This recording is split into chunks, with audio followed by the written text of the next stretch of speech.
August 15, 1945. The war was over, at least on paper. Across the Pacific, radios crackled with the trembling voice of Emperor Hirohito as he announced Japan's surrender.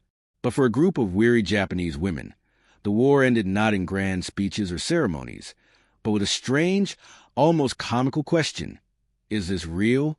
They asked it not while staring at a battlefield, but while holding something far smaller, far sweeter, cigarettes and chewing gum handed to them by American soldiers. For years, Japanese propaganda had drilled a terrifying image into the minds of its citizens. Americans, they were told, were demons in human form. Leaflets and films portrayed U.S. soldiers as brutal, greedy, and barbaric. Women were warned that capture meant certain humiliation. Men were taught that surrender was worse than death. In this mindset, the war became more than a struggle for land. It was painted as a fight for the very survival of Japanese culture. Now imagine the shock of these women, clerks, nurses, sometimes just civilians swept in the tide of war. When the barbarians, they were told to fear, greeted them not with bayonets, but with outstretched hands offering packs of Lucky Strike cigarettes and sticks of Wrigley's gum. The moment was surreal. Many of these women hadn't seen such luxuries in years. Cigarettes, once common in pre-war Japan, had been rationed into near extinction by 1945. Chewing gum was an exotic item. Few had tasted it before the war at all. And yet, here were American GIs, casual smiles on their faces, handing them out as if they were endless. The scene was almost theatrical in its contrasts. On one side, thin figures, clothes worn threadbare, stomachs hollow from rationing, eyes dark with fear. On the other, young American soldiers, uniforms crisp, canteens sloshing with water, packs bulging with food, and a strange, almost careless abundance. One soldier lit a cigarette for a Japanese nurse, whose hands trembled too much to strike the match. Another showed a prisoner how to chew gum, stretching it, blowing a bubble, laughing when it popped. To the women, this was bewildering. Was this kindness? A trick? A display of wealth to humiliate them? Or was it, against everything they had been told, genuine? To understand the depth of this moment, we have to step back into the world they came from. By mid-1945, Japan was a nation starved into submission. Allied bombing had devastated its cities. Rice rations were shrinking to half a bowl a day. Families resorted to stretching meals with millet, sweet potatoes, even wild grasses. Cigarettes, once a sign of modern living, had vanished into black markets. And gum? For the average Japanese civilian, it was a near myth.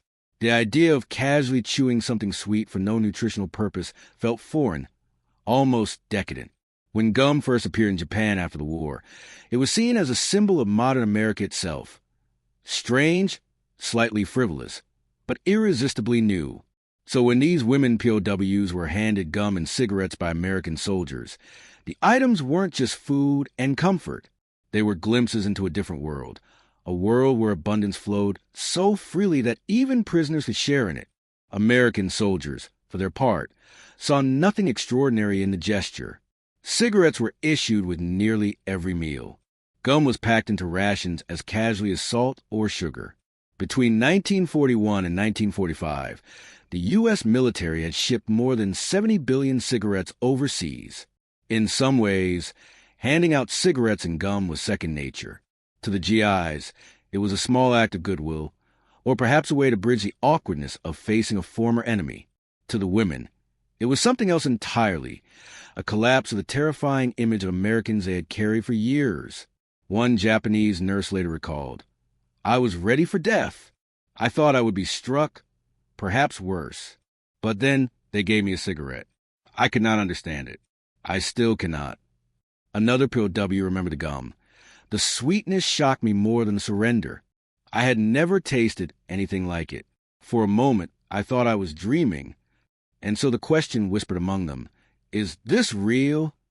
It wasn't just about the gum or the cigarettes. It was about survival, about perception, about a world that had told them one truth, and then showed them another. The irony, of course, wasn't lost on the Americans either. Some joked that chewing gum was the real secret weapon of the war. After all, Propaganda could paint America as barbaric, but no demon cared a pocket full of Wrigley's. Yet, beneath the humor lay something deeper. These simple gifts became, in their own way, tools of diplomacy, small bridges of humanity built on the ruins of war. But this was only the beginning. Cigarettes and gum were the first taste, literally and figuratively, of the culture shock that Japanese POWs, especially women, would experience under American control. They had stepped into captivity, expecting hell. Instead, they stumbled into a strange abundance, a surreal generosity, and a new reality that would slowly unravel everything they thought they knew about the enemy. What came next would not only change how they saw America, but how they saw themselves. The image of the enemy is one of the most powerful weapons of war. For years, the Japanese government had fed its citizens a steady diet of fear, painting Americans as violent beasts. The women who would later whisper, "Is this real?" had grown up on this propaganda. Posters warned that American soldiers would torture prisoners, desecrate women, and destroy families. In classrooms and training halls, instructors told young women that capture would mean dishonor worse than death. Mothers were told to teach their children that the Americans were monsters, so that surrender would never seem an option. The slogans were relentless. Better to die than be captured. The enemy is inhuman. Americans know no mercy. It was an effort to turn fear into a kind of armor. If citizens truly believed the enemy was savage, they would fight harder, work longer, and accept starvation in the name of survival. But here's the irony. While Japan was teaching its people to fear the Americans were teaching their soldiers almost the opposite. When General Douglas MacArthur was appointed Supreme Commander for the Allied powers, he understood the stakes. Occupation would not succeed through brutality. It would succeed through discipline and a careful balance of firmness and humanity. The orders were clear. POWs must be treated fairly, not only for ethical reasons, but also to encourage smoother transitions as Japan surrendered. The U.S. Army's rules of land warfare explicitly outlined humane treatment of prisoners. Soldiers were told to respect cultural differences where possible and provide food and medical care within reason. Of course, in practice, not every soldier was a saint. War brings out cruelty as much as kindness. But the fact remained, on a systemic level, the U.S. had a policy of controlled treatment, not random brutality. To many Japanese women entering captivity, this difference between expectation and reality was staggering.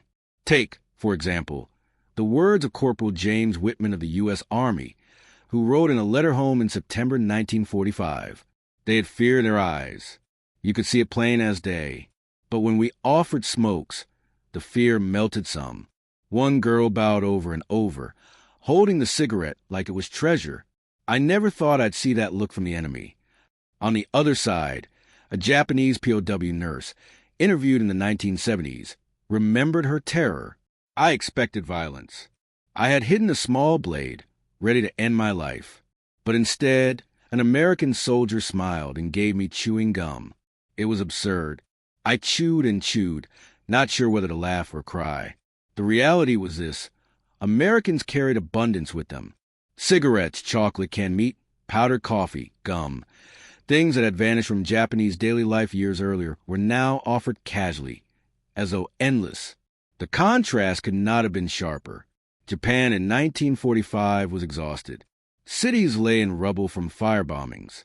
Food production had collapsed. Civilians were boiling weeds for soup, grinding chestnuts into flour. Rice, the hard Japanese meals, was so scarce that rations shrank to just 320 grams a day, barely enough to survive.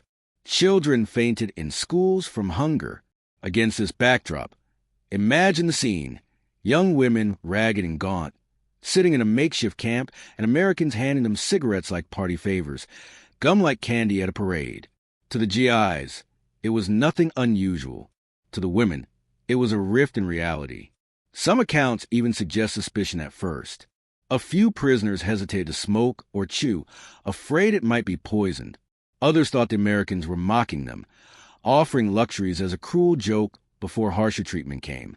But when the hours passed, and the gum remained just gum, the cigarettes just cigarettes, disbelief turned to stunned relief. One American sergeant later joked, "We didn't need to shoot. We just gave them Hershey bars and Lucky Strikes, and the war ended twice over. That humor masked something profound, because beyond the small treats, the deeper truth was dawning. The enemy was not what they had been told. Yet, not everything was kindness. There were tense moments, and the women knew they were still captives. Guards barked orders, rules were enforced, and the shadow of war crimes hung in the air. But even within that framework of discipline, the acts of small generosity carried weight. Imagine the nurse mentioned earlier. In her pocket, she had hidden a tiny blade, believing capture would bring a fate worse than death. She had steeled herself for violence.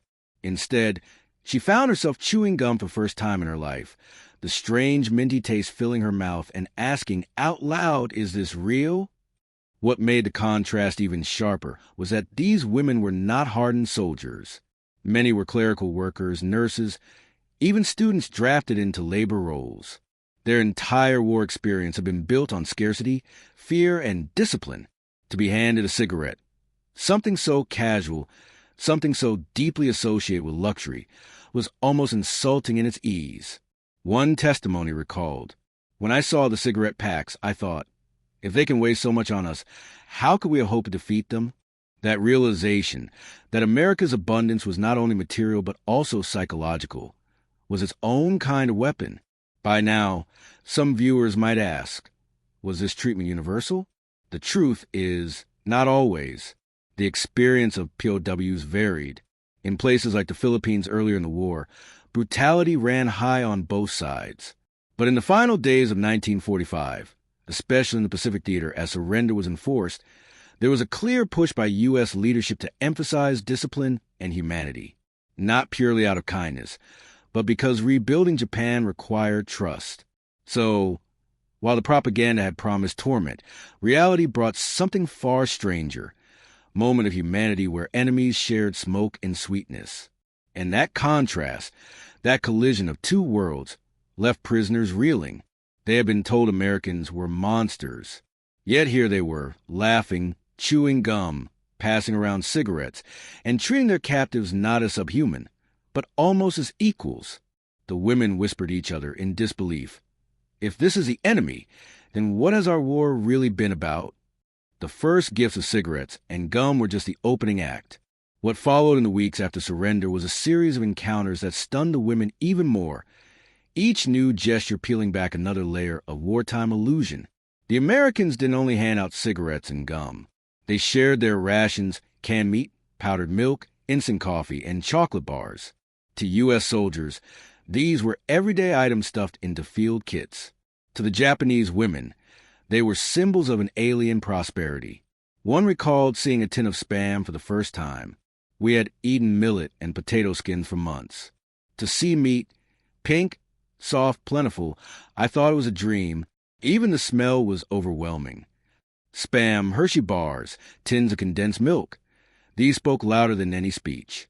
They revealed the staggering industrial might behind the American war effort. It was not just that America had won. It had won while feeding its soldiers like kings, while its enemies withered on grass soup. The numbers tell the story. By 1945, the U.S. military had distributed over 70 billion cigarettes. Millions of sticks of chewing gum were shipped overseas each month, packed into care rations as casually as salt. Compare that to Japan, where rationing had made tobacco a near myth, and gum was all but unknown. A pack of cigarettes could cost a week's wages on the black market. So when American soldiers tossed whole cartons of prisoners, it wasn't only generosity, it was a display of power. Eyewitnesses described scenes that border on the surreal. At one camp, GIs handed out Hershey bars to Japanese women, who stared at the shiny wrappers in disbelief before nibbling cautiously. One tucked half the bar into her pocket, afraid it might vanish. Another soldier taught a young woman how to blow a bubble with gum. When it popped across her face, she burst into laughter, a sound she hadn't made in years. The Americans laughed too, and for a fleeting moment, war dissolved into something oddly human. Cigarettes became a kind of shared language. The act of lighting one, passing a flame, inhaling together. It bridged a cultural gap words could not. Of course, suspicion lingered. At first, Some prisoners feared the food was poisoned or the kindness a trick. But the Americans kept giving day after day with no catch. Slowly, disbelief turned into reluctant gratitude. One woman joked later, "The gum never ended. I thought perhaps America had trees where gum grew like fruit." The Americans themselves saw the humor in it. Soldiers quipped that the real war hadn't been won by bullets, but by Hershey and Wrigley. One GI wrote home, "If the brass had just dropped chocolate and Lucky Strikes from planes, we could have ended this war in 43. Behind the laughter lay something profound. These small gestures were doing what propaganda never could, dismantling the image of the enemy. For the Japanese women, the effect was transformative. All their lives, they had been told Americans were crude, heartless, violent.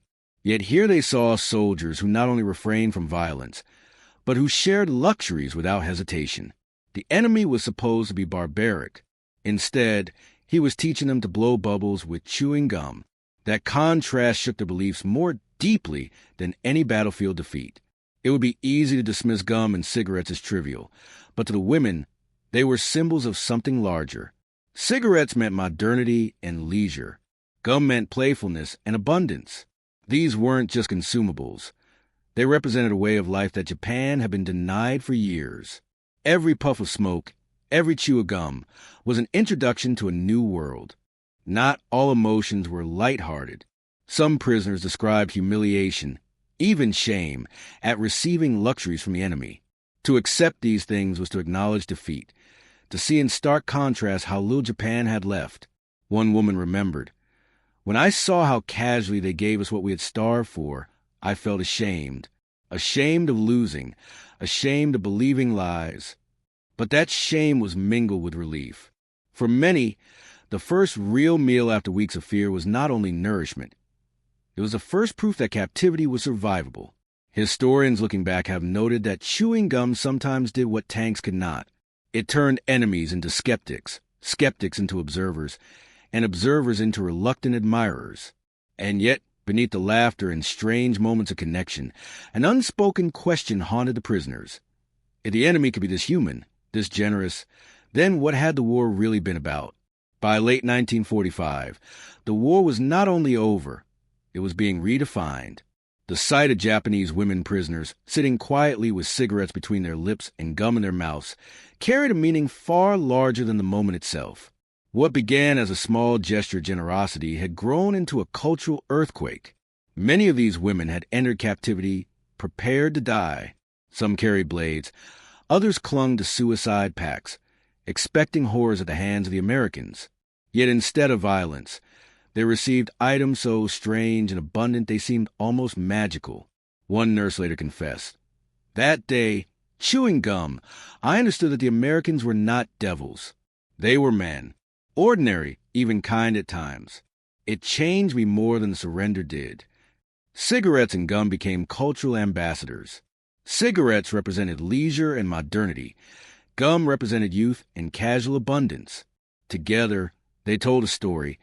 America had so much, it could afford to give even its prisoners a taste of comfort. MacArthur's occupation strategy reinforced this. Soldiers were reminded constantly of the importance of discipline and humanity. Punishments for mistreating POWs were strict. Generosity, on the other hand, was encouraged. A carton of Lucky Strikes or a bar of chocolate could do more to soften resistance than 100 bayonets. And in a sense, it worked. By the early 1950s, Japan was no longer an enemy, but a close ally. Some historians argue that the seeds of that transformation were planted not only in boardrooms and treaties, but also in these quiet, almost absurd moments of gum chewing and cigarette sharing. For the soldiers, too, there was change. One GI later admitted, "I looked at those girls and thought of my sister back home. They were the same age, just on the other side. I couldn't hate them anymore, not after giving them gum." And for the women, the collapse of fear was even sharper. We whispered, "Is this real?" And it was. That was the hardest part. It was real. Everything we had believed had been false. The numbers still stagger. 70 billion cigarettes shipped during the war, millions of sticks of gum, tons of chocolate. In the face of Japan's famine, These were more than statistics. They were living proof of America's abundance. Every puff of smoke, every chew of gum, was a reminder that the enemy's power wasn't only military, it was cultural. Even in this heavy setting, humor survived. Soldiers laughed at bubble-blowing contests. Prisoners giggled nervously. And some joked that Hershey and Wrigley had won the war more effectively than Marines. Behind that humor, however, lay something deeper. The image of the enemy had cracked. And through the cracks, humanity had slipped in. The true victory of these encounters wasn't measured in calories or nicotine. It was measured in perception. Women who had been raised to see Americans as monsters now saw them as men, sometimes careless, sometimes rough, but undeniably human. Propaganda had promised torment. Instead, surrender brought sweetness.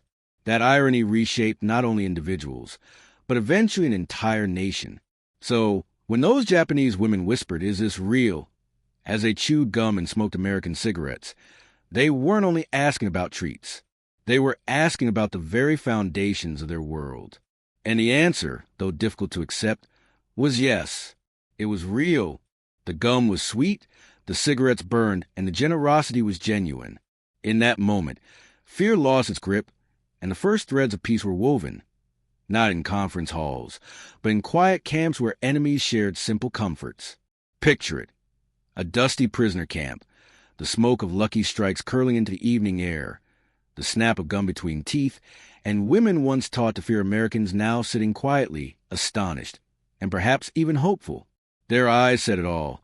The war had ended, and something unimaginable had begun. And as we look back on that forgotten corner of World War II, it reminds us that history isn't only written in treaties and battles.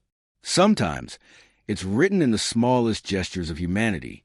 If this story gave you a glimpse into the hidden side of history, don't forget to like this video, subscribe to the channel, and share your thoughts in the comments. What surprised you most? That propaganda could collapse so quickly, or that gum and cigarettes could carry the way to peace?